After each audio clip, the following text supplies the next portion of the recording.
Friends, কেমন আছো? চলো আজকে আমার নতুন একটা পার্সেল এসেছে, এটার আনবক্সিং করব। তো এখানে পার্সেলগুলো আজকাল এত শক্ত থাকে, যতই আমি কাটি না কেন এত শক্ত থাকে না, কাটতে বেশ সময় লাগে। তো এটা দেখতে পাচ্ছ কি বলো তো? বুঝতে পারছো কি এটা? না না, গ্লাস না, গ্লাস নয়। এরকম আমার অবশ্য গ্লাস ছিল রিবসের। তো এই কাটিংগুলোকে রিবস কাটিং বলে। আর এটা হচ্ছে মানে উফ কি টাইট, বেশ শক্ত করে ওরা প্যাকিং করেছে। এটা বোল নিয়েছি এবার, একদম ক্রিস্টাল ক্লিয়ার গ্লাসের বোল। সববারে তো আমি বেশিরভাগ সিরামিক নিই, কিন্তু এবার ভাবলাম যে একটু ক্রিস্টাল ক্লিয়ার একটু ভালো লাগবে দেখতে, যে বাইরে থেকে দেখা যাবে কী দিচ্ছি। তো এটা আমি চেক করার জন্য এবার খুলে খুলে দেখছি যে সবগুলো ঠিক দিয়েছে কি না।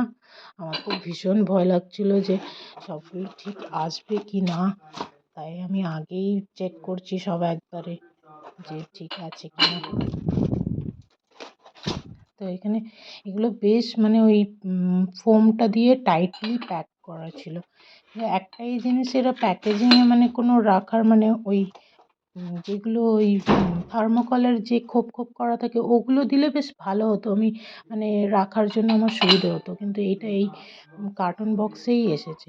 আমি এখানে আবার রিচেক করে নিচ্ছি, আমার নাহলে একদম মানে ভয় লাগছিল। তো যে কোথাও আবার ক্র্যাক আছে কি না, কোথাও কিছু প্রবলেম আছে কি না দেখার জন্য রিচেক করেই যাচ্ছিলাম বারবার, যে কোথাও যেন ক্র্যাক না থাকে। এইগুলো আমি পুডিং আর ফ্রুটস কাস্টার্ড আর ওই ফালুদা এসব বানানোর জন্য নিয়েছি। দেখি কেমন কি বানাতে পারি।